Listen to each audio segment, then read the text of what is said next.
Tell you about her. Professor Sunaina Maira is a professor of Asian American Studies at UC Davis and is the author of 5 books, including The 9/11 Generation, Youth, Rights, and Solidarity in the War on Terror. Her recent community-engaged project, funded by the Mellon ACLS Scholars and Society Grant for Public Scholarship, is focused on Yemeni-Americans in Oakland and the impact of the pandemic, the Muslim bans, and the war in Yemen.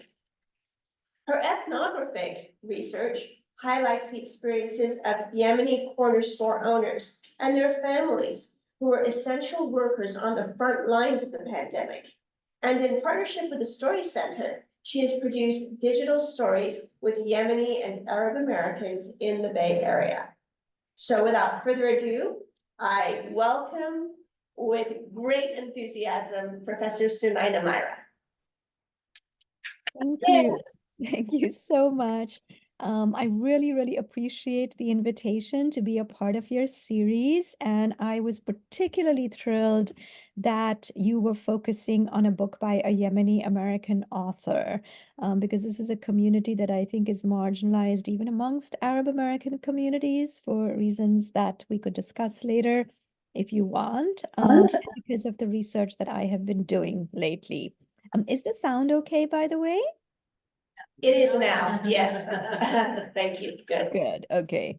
Let me just do a screen share so that I can share my project with you. And so I actually wanted to give you a little bit of a backstory about how I started doing this work. I actually got a grant, thankfully, for doing public scholarship.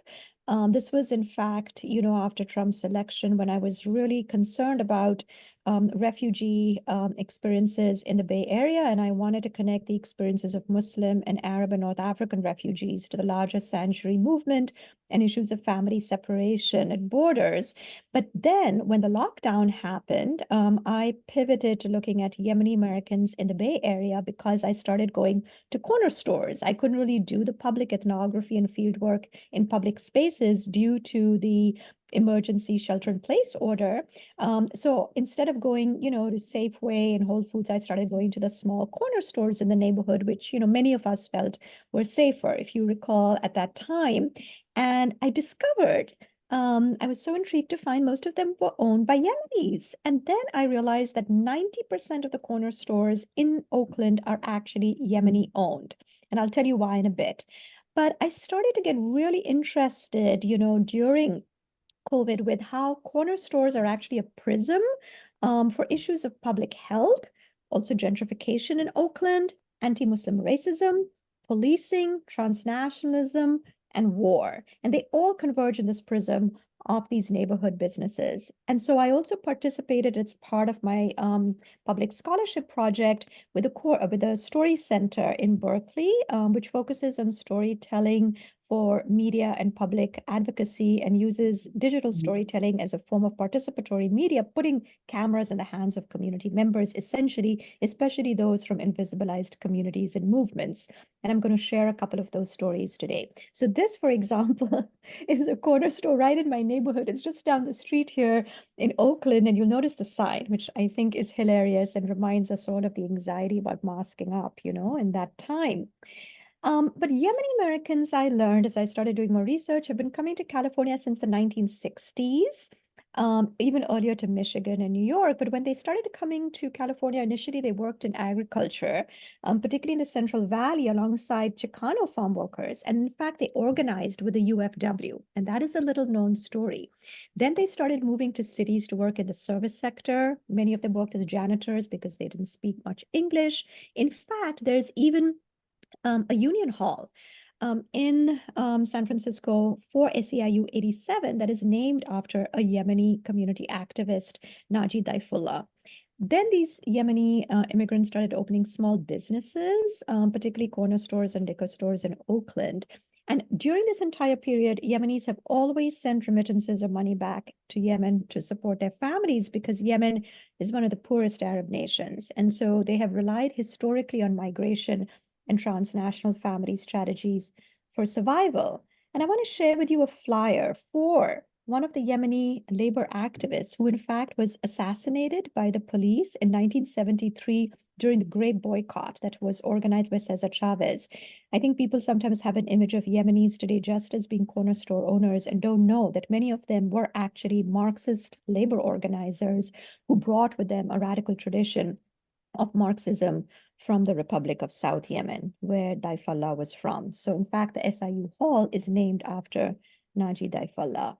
And now I'm actually just going to pause and I'm going to show you one of the digital stories that I produced, which was with a young Yemeni-American college student who is really amazing and who's also a spoken word poet. And so I'd like us to just watch this and then I'll return to some of the themes in the project. But I think she speaks very powerfully to these. So let me see. Here we go. So this is Hanan, who participated in that project. And I'm just not going to mess with the full screen if you don't mind, because I'm going to return to this playlist. So.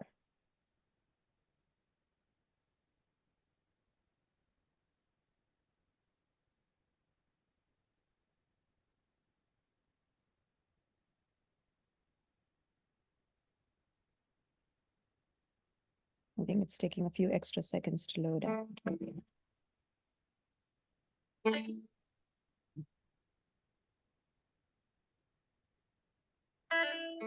So a few months ago, I was being interviewed by ABC7 to join the Next Gen Advisory Council.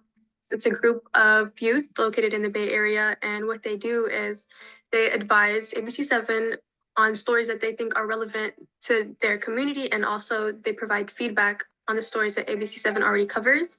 And they were asking me what kind of issues I was passionate about. And of course, as a Yemeni American, I told them I'm passionate about issues that the Yemeni community goes through, specifically when it comes to ending the war in Yemen. And they sort of just stopped for a second and just looked at me kind of confused and like, oh, where is Yemen? Are there Yemenis in the Bay Area? There are so many Yemenis in the Bay Area, and we've been here for a while. And to think that people that work for a news outlet that is located in the Bay Area, for them to not know that there are so many Yemenis in the Bay Area was just really shocking to me, because that's one of the communities you're supposed to be serving. Even though we may come from different backgrounds, we're still all people at the end of the day. And I think the person that instilled that in me the most is definitely my mom. She's really big on social justice and all that, and she really instilled that into me from a young age. I remember the first time I went to a protest, she took me. I was 10 years old. It was to end the Guantanamo Bay, like the prison, and it was in San Francisco. And there at one point they had asked everybody to lay down on the ground because to signify all the people that had died while they were there. And everybody lay down. And I remember looking around and then looking at her like, I can't believe you took me here. What, they want me to lay on this dirty ground? Like, this is San Francisco. What are you talking about? And I didn't understand like why that was important, why protests were important, and what did they have to do with me?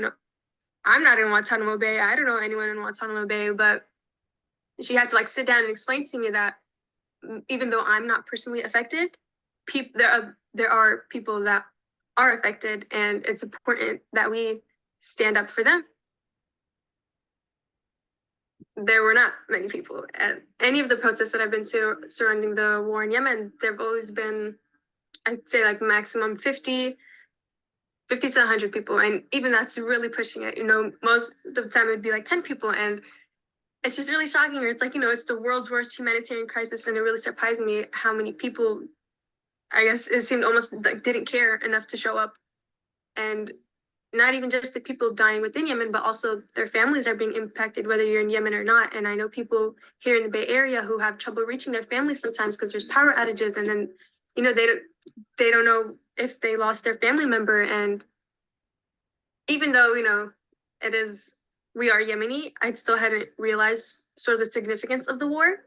And it was something that I wouldn't necessarily say I was passionate about, but I would do my part.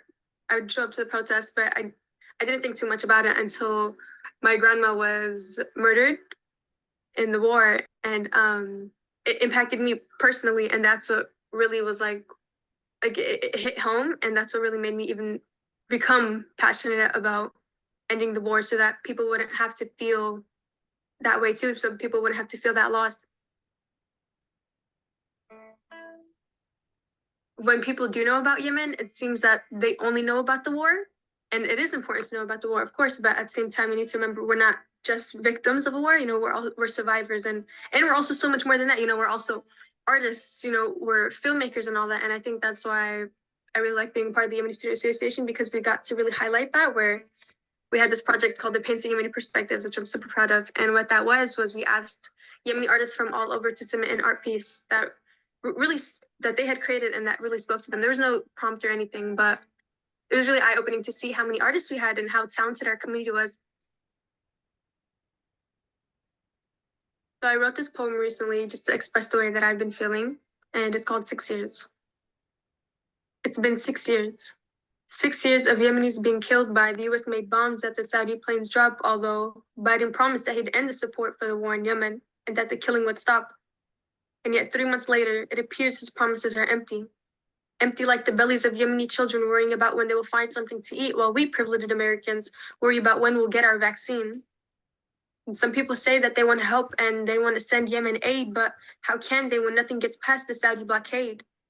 And let's make this clear, people are not simply dying, but rather being killed and starved. Ain't no point in denying.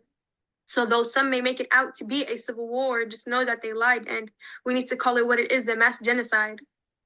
They claim they're only targeting the rebels, that those are the lives that they take. Then how come schools, hospitals, and cemeteries are bombed too? Is nothing safe? And even though I've got a lot of anger and I've got a lot of sadness, I'm learning to cope, because when I think of the future, I still have hope. Hope one day there'll be freedom from corrupt regimes and an end to the occupation of Palestine, and that institutionalized racism will be put to a stop, so that unarmed people of color don't get their lives taken too soon by some shady cop. An end to mass incarceration, an end to mass deportation. Listen to the words that I'm saying. Can you pay attention? We've got to stay united to achieve liberation, because working together is the only way to fight oppression. And Yemen, let me tell you, no matter how much they attack, I promise you that we will continue to fight back.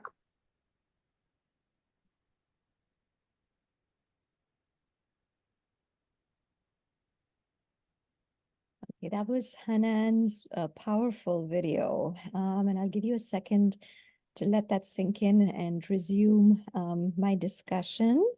But I really was so inspired by this young woman who actually went on to study at San Jose State.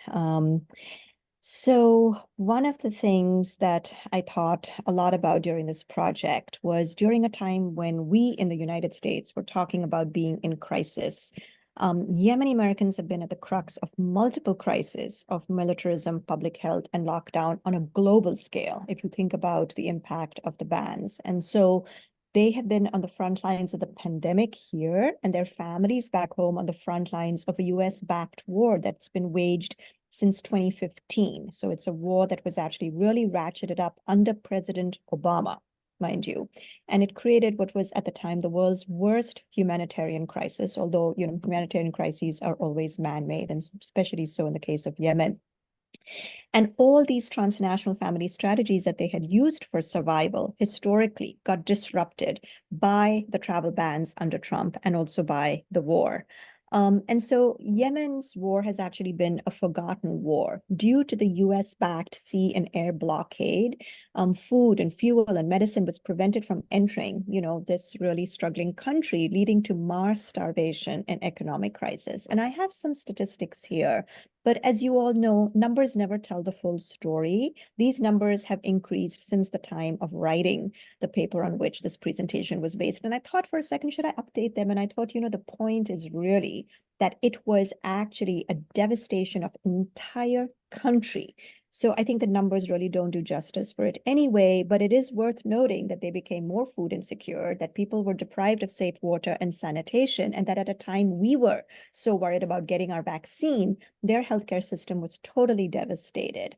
And the point for Yemeni-Americans here is that these people then were again being displaced by war, and there was a massive crisis of refugee displacement with people fleeing, sometimes on cattle ships across the water to Djibouti and Egypt, and even as far as Malaysia, countries that were willing to accept them in order to flee the siege. And so this is actually a flyer from the Yemeni Alliance Committee, whose organizer, Jehan Hakim, I think was hosted here some time ago.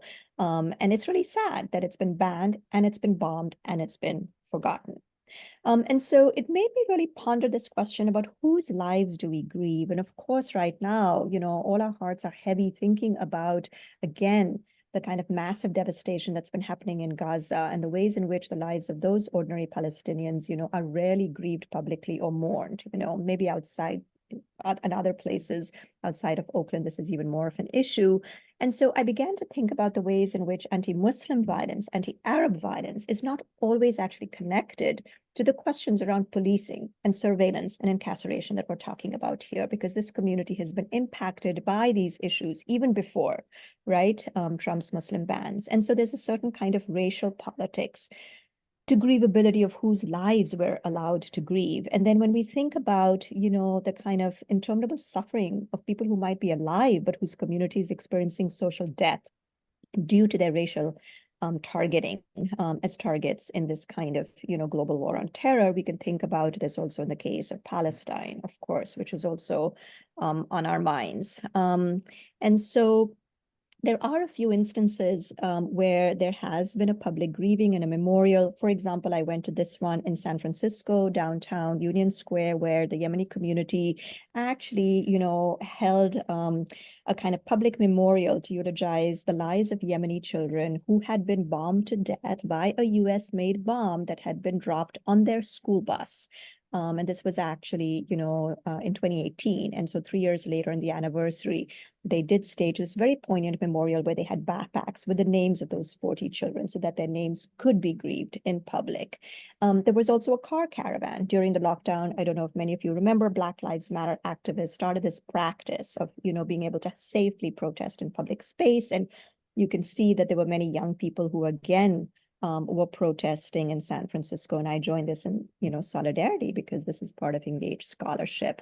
And then coming back to kind of the migration stories here, one of the young women that I interviewed, who was also a Yemeni college student, Thala, talked about the ways in which this memory is sometimes repressed because it is so traumatic. And I think the lack of mourning leads to further silencing of this kind of unmourned and unsung experience. And this unmourned intergenerational trauma challenges US empire, which is why it is a story that has to be suppressed, because the US wants to claim that it is, humanitarian savior. And so community members in response are creating a counter archive through collective memory work. And one of the people that participated in the study was a young Yemeni-American community activist who went to UC Berkeley, Muhammad Talib. And his words really struck with me about, the work of digital storytelling. So, I'm almost thinking that I might come back to this digital story if there's time, because we're already at 6:25. And though we started a little late, I think perhaps, I'll try to make sure there's also time for discussion. And so I wanted to touch on this point about the transnational lockdown. And what I mean by this is that we were, of course, in the United States under a lockdown due to the pandemic. But, Yemenis were actually experiencing a transnational lockdown due to Trump's Muslim ban, or rather Arab African travel ban. And they remained on the ban list through its various iterations as it was revised. And this was really devastating because, they were trapped in a siege in Yemen, as I pointed out. But also the airport protests were one of the instances where the Yemeni community actually started leading social movements and political movements. And if you remember, the protests at SFO and other airports in solidarity with Muslim refugees who were being banned was one of the first instances of grassroots activism challenging the Trump regime, right, and its authoritarianism. And so Jehan Hakim pointed out to me this really struck me. She said the Muslim ban and this administration, Trump's administration, has really lifted the veil of this system, which is inherently white supremacist and anti-people. And Yemenis were in the lead of protests, for example, in New York as well, where about 1,000 bodega owners or corner store owners also went on strike. This was really a pivotal moment, I think. This is probably some of the last instances of this kind of activism that went viral. But there's also been an unofficial travel ban. This is something that people haven't talked as much about and that I uncovered through my research with Yemenis, community activists, and immigration lawyers. And what I mean by this is that there was an invisible lockdown due to the US government's policies of one, denaturalization of Yemenis via passport confiscations in Sana'a in Yemen. They started just taking away the passports of US citizens who were traveling to Yemen. Immigration delays, so they didn't get their immigration benefits and green cards in a timely fashion due to secret blacklists, such as CARP, which was something that was uncovered by the ACLU. There's a supposed national security list on which many Yemenis were placed, and also surveillance. And surveillance in the Bay Area has specifically targeted Yemeni-Americans for many years. In fact, Talib said to me that the Joint Terrorism Training Task Force, the collaboration between local law enforcement and the FBI through secret memos that were not known to the public, is COINTELPRO 2.0.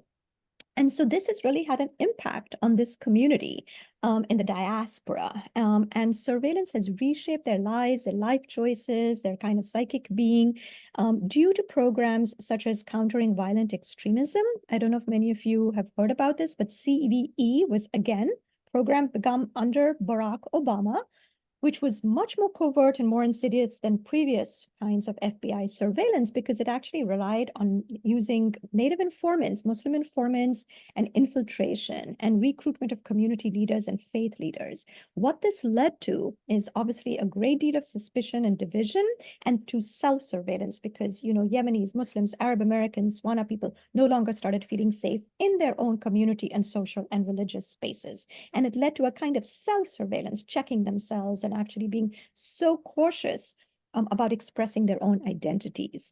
And so surveillance, in my other work, previous work and books, I've talked about how surveillance has the effect of actually redefining personhood. And it does so through regulating, acceptable forms of Muslim identity expression through the performance of the good Muslim who is safe, who is moderate, and respectable.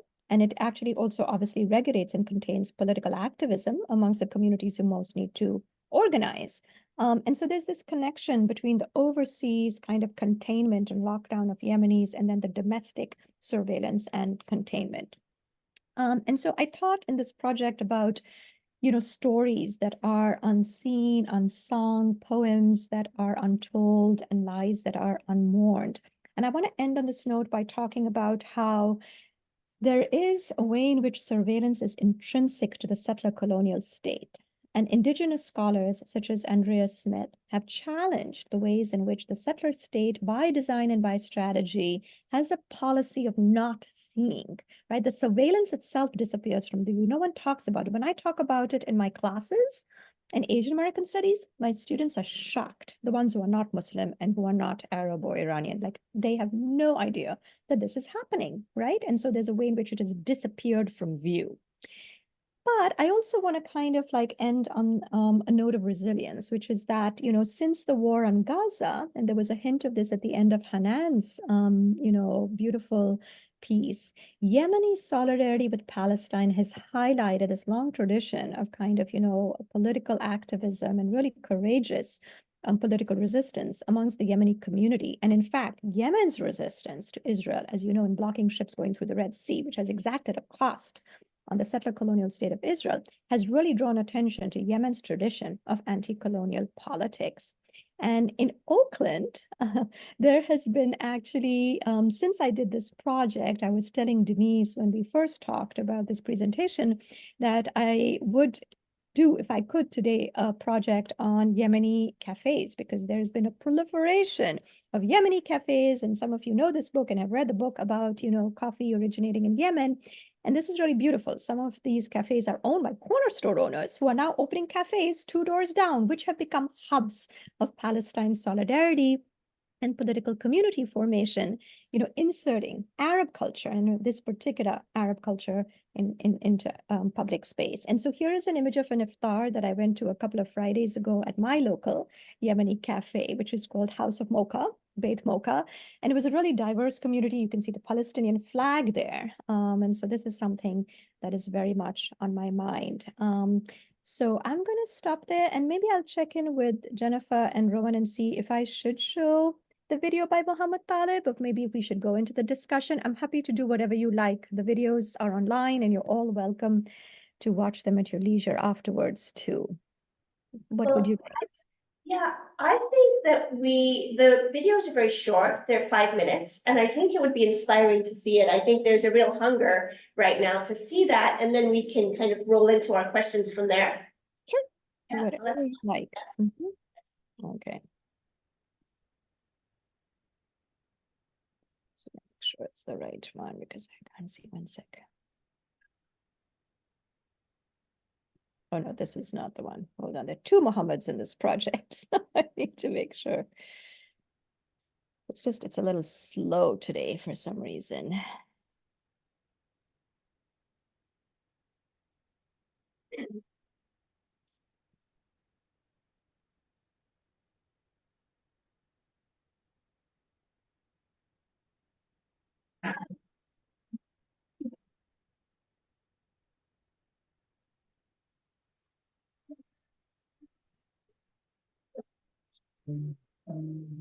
Born in Yemen at a time where my father was traveling back and forth between Yemen and the US to establish our lives here. He had a lot of children, mashallah, so he was always moving around, hustling and working hard. Ever since I can remember, we had a corner store.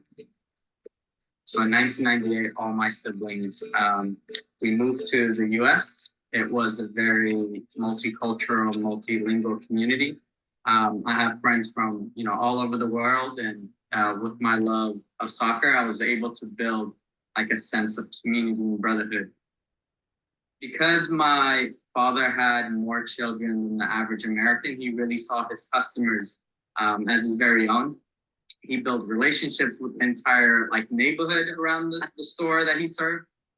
He really took care of homeless folks. And the way he did that was he had them clean around the store, and he would pay them with food. And I remember watching how he carried himself around them and around customers, many of whom I went to school with their children. And that really kind of shaped me as a Yemeni-American Muslim. As soon as I became a Cal, I jumped straight into organizing in a country under Donald Trump. And so for the Muslim ban, it was tough. It was really tough. These were folks who have been, trying to be reunited with their families for years, right? Even before Donald Trump became president. They were not only dealing with the immigration world or the immigration policies, they were also dealing with war, right? And the lack of medical infrastructure in Yemen, and trying to escape those harsh conditions to be reunited with their families in the US. And Donald Trump came in and just cut that off, right? He tried his very best to make it as difficult as possible. I, as a community advocate, was a bridge between the community and the lawyers that were on my team, because I knew the community that I was representing and supporting, because I grew up in the community. I was really proud of the fact that I was seen as someone who was able to even help and answer questions that community members had. When we think about kind of healing from all the trauma that Trump did, part of that healing for me was not continuing to do more actions and more videos and, a lot of those like sad things. Like it was really highlighting our people, really highlighting our culture. And that in itself is a form of resistance, is a form of resiliency. And folks could heal through food. We decided to start this video or the storytelling campaign called Cooking Under the Banner. So we would focus on the main dish from each of these countries, and while they were cooking and reminiscing and talking about their favorite homemade like dish, they were also talking about their experience being impacted under the Muslim African ban. We were able to hone in and highlight our culture in these countries, right? We were able to highlight the smiles of these impacted folks. We are empowering ourselves with what we already know, and to not lose hope in that process as we continue to fight for our rights and be united with our families.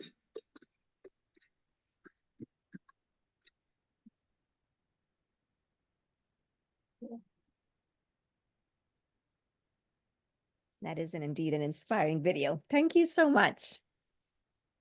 Thank you for showing that to us. I'm glad we got to see that one as well. Both of the young people you've shown us in their own ways has such passion for their identity, their community, and just also educating the rest of America about what the Yemeni community has been going through. Yeah, thank you. So, is it time for questions? What do you think? Yeah? Maddie, do you want to go around? This is my daughter, Madeline. She's going to come around and collect questions. And Great. while she's doing that, I was wondering if I could just start with one, Sunaina. And mine is very much taking one seed, if you will, or kernel from your presentation that is a special interest of mine and just asking you to expand. And that is, I was very glad that your presentation, as well as Jehan Hakim's when she spoke with us before, talked about Nagi Daifullah and the agricultural workers from Yemen. And so I teach primarily Latinx students at Cabrillo College, and many of them have agricultural backgrounds. And there's not always an awareness of just the diverse groups that have worked in the fields. And so to share that, Yemeni Arab Americans have worked in the fields, and what has been eye-opening, and that one of them was even acknowledged by Cesar Chavez. And there's footage of Cesar Chavez attending his funeral, which I think is great for them to see. And so what's interesting, and I'm kind of sharing more information before I get to my question, I apologize, but it's interesting with the invisibilization of people from Arab American countries, which as we know is 17 countries right there. And then there's so many of the diaspora that enlarges the invisibilization. There's so many peoples that fit under that sort of invisibility. One of the messages I got as we were planning different activities for cultural awareness at Cabrillo College was when we were talking about, so this month is Arab American Heritage. Next month is Asian American Pacific Islander. And so there was a talk, because I'm South Asian. And so I was thinking, well, I'm doing a lot for Arab American because I come from a Muslim background. So that's a bridge. But I wondered about South Asians fitting in with the Asian American Pacific Islander. And a colleague of mine said, well, no, South Asians are not included. And then she went on to say, one of the reasons is because South Asians are recent immigrants. They come with a lot of wealth, educational background, and they don't have that long history of the immigrant experience the way other Asian communities have. So I was, I saw a misinformation, a miseducation going on there.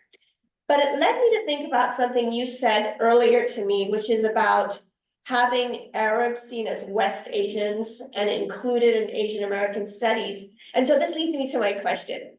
I was thinking, if South Asians are already, if South Asians are on the periphery of Asian American studies, then trying to roll in West Asians and create an even broader category, is that likely? Is that feasible? What's the success of that? And how do we educate? I guess my deep heartfelt question is, how do we start to educate our own communities about the long history of Arabs, of South Asians, of different people, communities of color, who have been here for decades, sometimes hundreds of years, but our history doesn't reflect that.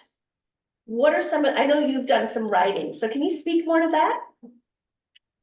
Yes, absolutely. So I'll just say one quick thing because I want to keep the focus on Yemeni Americans and Arab Americans, since they get so little attention, which is that in Asian American studies, South Asian American studies is no longer marginal. So I'm happy to report that, in fact, there's been a profusion of work and scholarship on South Asian Americans. And when I started, like 25 years ago teaching, that was not so much the case, but it has thankfully shifted. Arab American studies, not so much. It's not as institutionalized. And so I think that the case I've been trying to make, as I shared with you, Geneffa, for the last 15 years, is that if we look at the map of Asia, not all the 22 Arab countries, but definitely the ones that are, in the western part of the Asian continent, from which many Arabs have come to the United States, Lebanon, Syria, Palestine, Jordan, Egypt, Iraq, not Egypt, are actually part of West Asia. And so we have actually excised them from the continent because of a certain kind of Cold War politics that has carved out the Middle East from the rest of Asia. And that's been a political foreign policy approach to mapping geographies. It's an imperial cartography. And so, in fact, when we think about the ways in which Arab American studies has not been included in ethnic studies, one of the reasons for this is the Palestine question. The reason in California that the K-12 ethnic studies model curriculum erased Arab American studies was because of anti-Palestinian forces that did not want to have an Arab American studies that grow out of social movements in solidarity with Palestine, including by Yemenis, by the way, who in Detroit, when they were working in the auto companies in the 1973 war, engaged in the first boycott action of Israel. Yemenis have a history of radical social movement and internationalist activism. And so I think Arab American studies occupies a very particular position because of its oppositional politics, its anti-establishment and anti-imperial politics. And that is why there has always been resistance to institutionalizing Arab American studies. And I think not understanding it as being adjacent to Asian American studies or part of Asian American studies is a part of the problem. And I think in the case of Yemeni-Americans, they have a very interesting history of crossing over into Ethiopia, connections with East Africa, as well as connections, to India. And so I think that these cross-border communities and struggles are ones that, sometimes get erased. And I think it is really only recently that there's now an Association of Arab American Studies or Arab American Studies journals, but it has been very marginalized. And I think that Yemeni Americans in the current moment, with their solidarity with Palestine, one of the countries that has been most forceful in actually basically enacting practical material solidarity with Palestine, I think brings this issue to the fore. Thank you. That gives us a lot to chew on and learn about. I have a few questions from the audience here, and then we'll go to our Zoom room and see if there are questions there. So what the first question here is, what keeps an ethnic population concentrated in small geographic areas? Does the person mean like why are Yemenis supposedly concentrated in certain places in California, or? Based on in the US. Yeah. Yeah, I mean, Yemenis are sort of concentrated in Oakland. It's more that they're concentrated in the corner store industry. Not all of them necessarily live in Oakland. Some of them commute from other places and work in small businesses. They have been concentrated in Dearborn. And so I think that that question is most applicable to Dearborn, which is definitely an ethnic enclave for Arab Americans. It's the largest concentration of Arab Americans in the country, and what keeps them there is what keeps any immigrant community in any ethnic enclave, which has always happened in the United States over time in a particular area, which is that, some people come because they get jobs there. In the case of Dearborn, it was got jobs in the Ford Motor Company. Yemenis would come over from Yemen, work in the auto industry, send remittances back, and then they would go back to Yemen. When they came to the Central Valley in California, they did the same thing. Many of them were shipped over, in fact, by TWA charter flights paid for by agribusiness owners. And they would fly them in from Yemen and pay them like miserable wages, and then they would go back. But I think in the case of all ethnic enclaves, soon there's an infrastructure that develops. So then there's a Yemeni mosque, there are Yemeni stores, there are restaurants, and then there are relatives. And so as in the videos you saw, Muhammad Talib's family, like they sponsor other people, they come from their village, they marry other people, bring them over, like in all immigrant communities, and it becomes a place of support, So. Makes sense.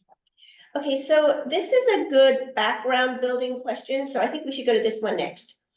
Who are the players in the war in Yemen, and what are the issues? So of course, that's a huge question, but if you can give, and your video already, your slideshow spoke about it a little, but if you can give just a little bit of that broad background. Yeah, well, I'm not a person who does international relations or Middle East studies per se, so this is not really my primary focus, but it does obviously concern, and it has troubled me that, the war on Yemen really devastated the country and little attention was paid. Like, we have not paid enough attention to this forgotten war. So I appreciate the question. Thank you. And, basically the players are the US and its best friend in the region, other than Israel, Saudi Arabia. The Kingdom of Saudi Arabia led a coalition of states, which included the United Arab Emirates and other states, that proceeded basically to lay siege to Yemen and to choke it and starve it, to death, practically, as I shared with you. And that is due to a certain power struggle that has happened with Iran, people might say. And I think this is part of the story. I think part of the story has always also been about the US's own strategic interests in the region and in suppressing any kind of force that would challenge US and Israel and their, kind of global dominance. And so the concern that I have always had is that, there has not been much criticism of the US backing Saudi Arabia in this brutal war, despite the fact that, Saudi Arabia also has a horrible record on women's rights. I mean, even beyond horrible on, gay rights, as you can imagine. And yet, the US has constantly proclaimed itself to be saving Muslim women around the world, in Afghanistan and other places. And yet, there was this kind of official silence when it came to the US alliance with Saudi Arabia. So it's a very tragic, story in that regard.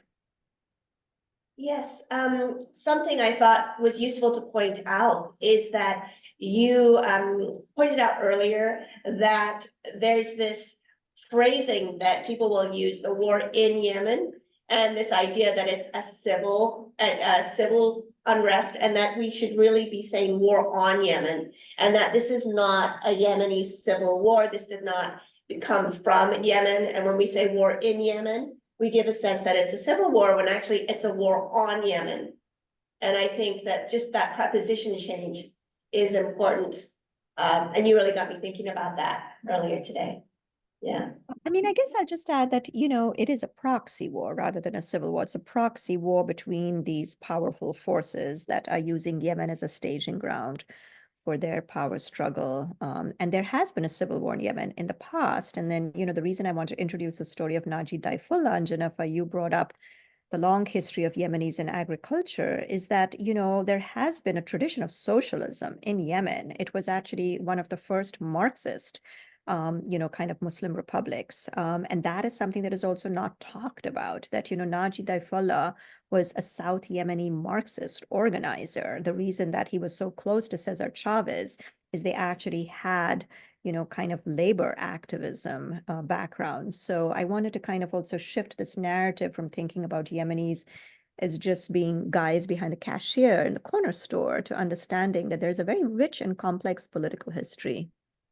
Yes, That's great, thank you. All right, so this is dealing with schools.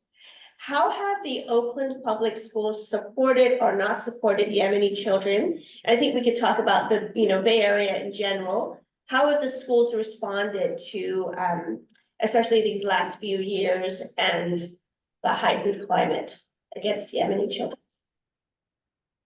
Yeah, I'm smiling, I'm smiling simply because I think it's a very sorrowful question, actually, ironically. It's that, I'm laughing because I'm so glad the person asked this because it is so vexed and because, the schools have not really supported Yemeni students. And Yemenis are a big part of the fabric of Oakland and the Oakland public school community. And you, I think, recently hosted Jehan Hakim, who was actually hired as the Middle Eastern, particularly Arab, actually, family outreach coordinator in the Oakland School District. And Jehan did an incredible job, but she was actually trying to fill a gap, in those services. And, the issue that I think is particularly complicated is, as I shared, Yemenis are part of transnational families. And so I think many teachers in the public schools were not aware that, these students weren't just being truant when they didn't show up to school. They were actually in Yemen part of the time. Some of them had been separated from their families. And another issue that I want to bring up from having interviewed a Yemeni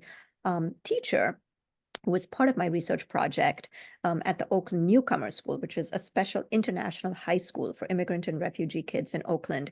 She shared with me, the ways in which, Yemenis had been separated across international borders. At the time, if you remember, under Trump, there was a lot of discussion about family separation at the southern border between US and Mexico, and the children incarcerated in detention camps and, the trauma that was being experienced, which was really sad. But there was also this equally sad, traumatic experience of Yemenis who, had kids who got stuck in Yemen and the mother was here, or they were stuck here and the mother was in Yemen, right? And so this has created also issues for schools, with children, dealing with this kind of, anxiety and psychological trauma. I think the other issue that is coming up more recently, and I don't know if that's what you mean by the heightened climate, but there's certainly been a heightened anti-Arab climate and anti-Muslim climate, since the war in Gaza as well. But during the war on Yemen, I think people just weren't also as aware in the schools, and there was very little solidarity with Yemenis who were suffering from the siege. And so I think that is an issue that schools do need to address. I do have a wonderful Arab American student at UC Davis who did a great curriculum project, and it features Naji Daifullah. And I think there are these interventions that are being made by some educators, and Jehan has done a wonderful job. Yes, but she's in Texas now, so yeah, no. No. Well, thank you. So there are no Zoom questions, but I think there's a second round of questions in the audience. Have there been some more questions coming up? Yeah, if you want to, maybe if you want to feed it to me and I can make sure that Sunaina can hear it. Yeah, I don't know, well, Here, I'll just grab that from you, and if anyone else. I'm sharing and asking. Okay, I hope you can read this that. is great, and I love seeing Cabrillo presence here, thank you. You're welcome. So, this next question is, I spent a month in Yemen in 1998. It was a beautiful place with beautiful people. There were many rural tribes and leaders separate from the central government. And, There you go. how has the war in Yemen impacted those individual tribes or groups? So that's the first question. There's a couple here. So how have the local groups in Yemen been affected by the war, more specifically? I don't know. I'm not a Yemen expert. I'm sorry. My colleague Flag Miller is, and I think he's giving a talk or has given a talk, but I don't do research in Yemen. So I don't feel like I'm qualified really to address that other than, the kind of toll it's taken on society, as I mentioned. So these follow-up questions may not be ones that you can address, but I'll ask them anyway. When was your last visit? So have you been to Yemen? No. No, okay. Are there still people leaving? So I guess I'm going to rephrase this, reformulate this, which now we have the Biden era, if you will. There's always this residue of fear right? A residue of terror. And so I wonder, has travel still been scanty, back and forth? Is there still a kind of reluctance, or has travel picked up? Have families reunified? Where are things now? Sure. No, thank you for that. And, I apologize, but I don't, since I'm not a Yemen studies scholar, my research is on the community here. So I haven't had the good fortune to travel to Yemen, but I'm happy to hear some community members have been there, and it's great to hear that. Travel has been eased since I did this research. So, I wrapped up the project in 2021, and, 2022, I was still doing some work on the digital stories. But since that time, it has eased. The airport in Sana'a had been closed, and then there were some charter flights that were arranged due to some community activism, in fact, to try to get people, out of Yemen. And since then, there has been more travel. But as you pointed out, Geneffa, it's like there is this kind of like afterlife of war. And, the situation in Yemen has still been tense. There is still shooting now with the Houthis engaged in resistance to the Israeli blockade of Gaza. There is again, conflict and anxiety. But I think that the issue of, the kind of, as you said, the seeping of terror, right? The way that continues, that is still going on. And so I want to bring our attention again to what's happening here in our backyard, in the mosques here, in the community spaces, in the stores, the surveillance, like that is continuing.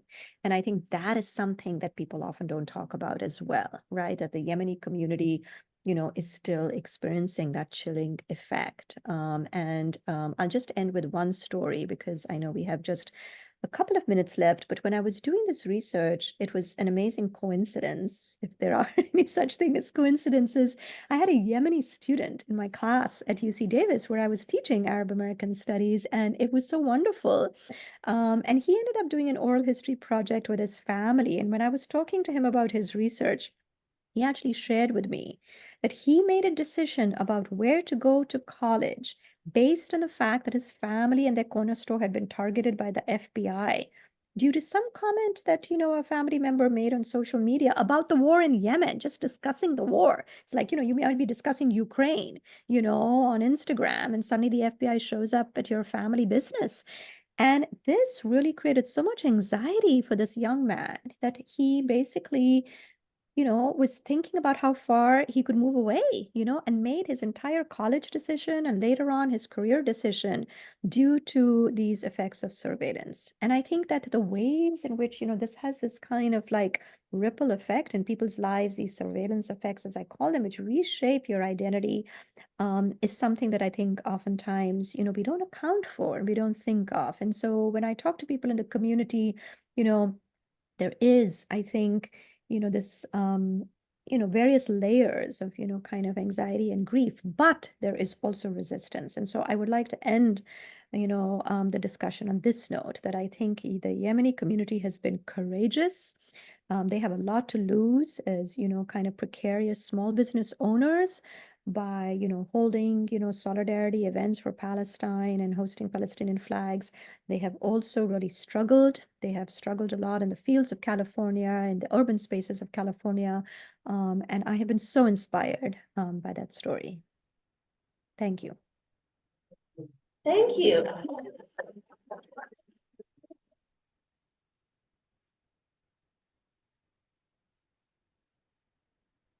This has been wonderful, and I think we're going to be looking at your book, for your book. Once again, that's the 9/11 Generation, Youth Rights and Solidarity in the War on Terror. I know I'm going to be ordering that one. And following your work, thank you for all the work you're doing for this community, Sunaina. Thank you so much for hosting this presentation and for inviting all the people from the community, especially that you have. I really, really appreciated that, and happy Arab American Heritage Month to everybody. Great, thank you. Thank you.